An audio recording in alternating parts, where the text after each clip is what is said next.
किसी सम्मिश्र संख्या को आगे बढ़ाते हुए हम आपको ले चलते हैं उसी प्रश्नावली 5.1 का 5 का 6वां क्वेश्चन मैंने बताया था। अगला क्वेश्चन आता है 8वां नंबर क्वेश्चन। 8 क्वेश्चन 1 माइनस आई का घात 4 को a प्लस आई बी के रूप में व्यक्त कीजिए। 1 माइनस आई घात 4 इसको लिखा जा सकता है 1 माइनस आई का होल स्क्वायर, उसके बाद में इसका फिर होल स्क्वायर। 4 घात था, मैंने इस रूप में लिख दिया।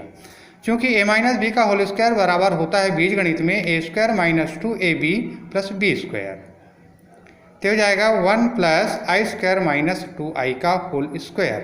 क्योंकि आई स्क्वायर बराबर ऋण 1, तो आई स्क्वायर की जगह पर ऋण 1 रखा गया, तो 1 ऋण 1 ऋण 2i का होल स्क्वायर।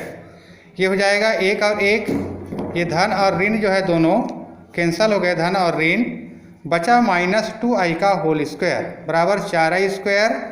आई स्क्वायर बराबर ऋण 1, तो 4 गुणित 1 बराबर ऋण 4, तो a प्लस आई बी बराबर ऋण 4 धन 0i। 10 नंबर -2 माइनस 1/3i घात 3 को a प्लस आई बी के रूप में व्यक्त कीजिए। -2 माइनस 1/3i घात 3, माइनस को मैंने बाहर निकाल दिया, घात 3 2 धन i/3 का घात 3 माइनस 1 का घात 1 2 धन i/3 का घात 3। 3 घात वाला सूत्र है बीजगणित में, a धन b घात 3 a त्रिघात धन 3a स्क्वायर b धन 3ab स्क्वायर धन b त्रिघात से। -2 बाहर निकला हुआ है, 2 धन i/3 के घात 3 बराबर माइनस 2 के घात 3 धन 3 गुणित 2 के घात 2 i/3 धन 3 गुणित 2 i/3 के घात 2 धन i/3 के घात 3। ये सूत्र के प्रयोग के आधार पर बराबर हो जाएगा -8 धन 12 i/3 6i स्क्वायर बटे 9 i त्रिघात बटे 27 i स्क्वायर बराबर ऋण 1। ये हो जाएगा ऋण चिन्ह बाहर, 8 धन 3 एकम 3 3 चौक 12 4i i स्क्वायर बराबर ऋण 1 2/3 ऋण i/27 i त्रिघात बराबर होता है i त्रिघात बराबर i। बच गया -8/1 2/3 धन और ऋण का ऋण 4i/1 ऋण i/27। ये हो जाएगा 1 और 3 का लघुत्तम 3 3 8 24 और 2 एकम 2 24 ऋण 2। यहाँ 1 और 27 का लघुत्तम 27 27 गुणित 4 बराबर 108i माइनस i/27 माइनस 22/3 धन 107/27i। या इसको लिखा जा सकता है -22/3 माइनस 107/27i। ये इसको आपको a प्लस आई बी के रूप में लिखना था। इसी में आगे बढ़ते हैं। 5.1 का 11वां नंबर सवाल है। 4 माइनस 3i का गुणन प्रतिलोम ज्ञात कीजिए। ध्यान दीजिए, गुणन प्रतिलोम है। माना 4 ऋण 3i का गुणन प्रतिलोम a प्लस आई बी है, तो 4 ऋण 3i बराबर 1 गुणन प्रतिलोम होता है 1/a धन आई बी। गुणा कर दिया जाए, इसको तिर्यक गुणा हो जाएगा, तो 4 ऋण 3i गुणा a धन आई बी बराबर 1।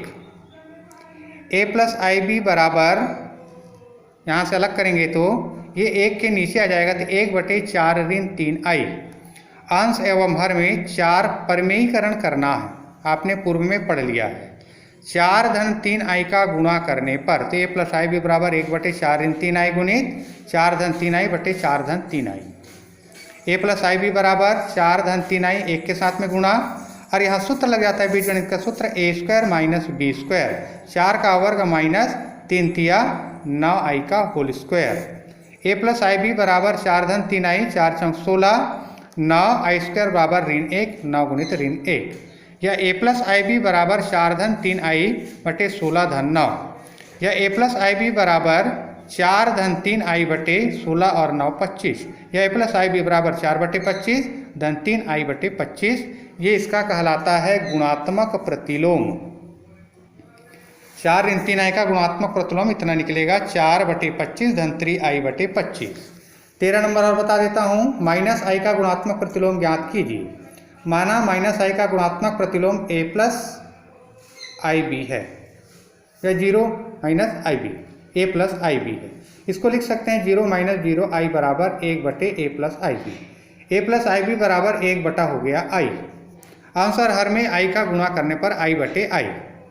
परमीकरण करना है तो ए प्लस आई बी बराबर आई गुणा आई के साथ आई गुणित आई बराबर आई स्क्वायर ऋण आई स्क्वायर बराबर ऋण 1 या माइनस आई स्क्वायर बराबर 1, तो माइनस आई स्क्वायर बराबर 1, तो ए प्लस आई बी बराबर आई, ये इनका उत्तर आएगा। अब इसी कड़ी में आगे चढ़ते हैं सम्मिश्र संख्या का ज्यामितीय निरूपण। सम्मिश्र संख्या का ज्यामितीय निरूपण। हमारे पास ये समतल पृष्ठ है। इस समतल पृष्ठ पर दो लंबवत रेखाएं एक्स ओ और एक्स डैश, वाई ओ और वाई डैश। ओ और एक्स डैश धनात्मक अक्ष, ओ और वाई डैश ऋणात्मक अक्ष। ओ और एक्स डैश ऋणात्मक, ओ और वाई डैश धनात्मक अक्ष, ओ और वाई डैश ऋणात्मक अक्ष। क्षैतिज और वास्तविक अक्ष, यहाँ पर देखना ओ को मूल बिंदु कहते हैं, क्षैतिज रेखा एक्स ओ और एक्स डैश को वास्तविक अक्ष कहते हैं, और वाई और वाई डैश ये कहलाता है अधिकल्पित अक्ष। यह समतल सम्मिश्र या आर्गंड समतल कहलाता है। इस समतल को आर्गंड समतल बोलते हैं। दिशाएं जो है ओ एक्स तथा ओ वाई धनात्मक होती है और एक्स डैश और वाई ऋणात्मक होती है।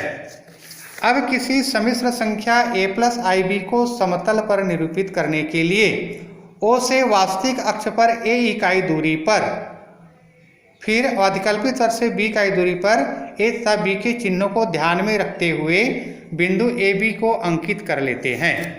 a b को अंकित कर लेते हैं। जैसे ये a और b को अंकित, यहाँ से a दूरी पर और यहाँ से b दूरी पर एक बिंदु p a और b। अब यहाँ पे देखना P से M की लंब डाला गया, तो P से M की दूरी होगा B, और मान लेते हैं O से P तक की दूरी त्रिज्या R है, और यहाँ पर MOP बराबर बनाया गया कोण थीटा है। यदि यही क्रिया किसी बिंदु को निरूपित करने के लिए प्रयुक्त की जाती है, चित्र को आर्गंड चित्र कहते हैं। PAB सम्मिश्र संख्या A प्लस IB को निरूपित करता है। O को P से मिलाया, OP सम्मिश्र संख्या A प्लस IB का मापांक कहलाती है। इसे R से प्रकट करते हैं, R बराबर OP, या OM square plus MP square बराबर A स्क्वायर धन B स्क्वायर, मापांक R बराबर A प्लस IB। अब देखते हैं सम्मिश्र संख्या। इसमें जैसे समतल को 4 भागों में विभाजित करते हैं तो 4 चतुर्थांश बनते हैं, प्रथम चतुर्थांश, द्वितीय, तृतीय और चतुर्थ। प्रथम चतुर्थांश में A और B दोनों धनात्मक, द्वितीय चतुर्थांश में A जो है ऋणात्मक और B धनात्मक, सेम चतुर्थांश। तृतीय चतुर्थांश A प्लस IB को यदि निरूपित करेंगे तो ये तृतीय चतुर्थांश माइनस A माइनस IB, यहाँ आएगा A माइनस IB और A प्लस IB, और यहाँ होगा माइनस A प्लस IB। ये 4 चतुर्थांश में बढ़ते हैं। इसी का आता है गुणांक। माना कि OP जो है, मैंने अभी OP आपको बताया है, OX के साथ वामावर्त दिशा में थीटा कोण बनाती है, तो कोण थीटा जो है सम्मिश्र संख्या A प्लस IB का कोणांक कहलाता है। ये O और P जो है इसका मापांक होगा, और ये थीटा जो कोण बनता है ये इसका कोणांक कहलाता है। अब देखना यहाँ पर वामावर्त से मापे गए कोण जो है धनात्मक तथा दक्षिणावर्त दिशा में मापे गए ऋणात्मक होते हैं। घड़ी की सुई की दिशा पर, घड़ी की सुई की विपरीत दिशा पर। इसी तरह से सम्मिश्र संख्या का अब आता है ध्रुवीय प्रदर्शन। सम्मिश्र संख्या का ध्रुवीय प्रदर्शन। किसी सम्मिश्र संख्या A प्लस IB को R प्लस ब्रैकेट में cos थीटा धन I sin थीटा के रूप में व्यक्त किया जा सकता है, जहां R जो है सम्मिश्र संख्या का मापांक और थीटा सम्मिश्र संख्या का पूर्णांक है। चित्र के आधार पर A बराबर R cos थीटा, मैंने जो चित्र आपको पहले बताया था, और B बराबर R sin थीटा 1 और 2। इसलिए A प्लस IB बराबर R cos थीटा और I R sin theta. R को बाहर कर दिया, cos थीटा धन sin थीटा। R ब्रैकेट में cos थीटा धन I sin थीटा सम्मिश्र संख्या A B I B का ध्रुवीय या त्रिकोणमितीय रूप कहलाता है। इसे मापांक पूर्णांक भी कहते हैं, और R थीटा बिंदु के P के ध्रुवीय निर्देशांक कहलाते हैं।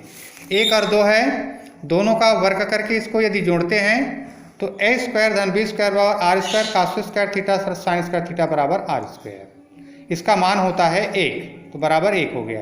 तो R बराबर वर्गमूल A स्क्वायर धन B स्क्वायर। समीकरण नंबर 3, 2 में 3 का भाग देना है। 2 में 3 का भाग A बटे B R cos थीटा बटे साइन थीटा। तो साइन बटे कास बराबर होता है टेन थीटा, तो B बटे A, या थीटा बराबर tan inverse B upon A।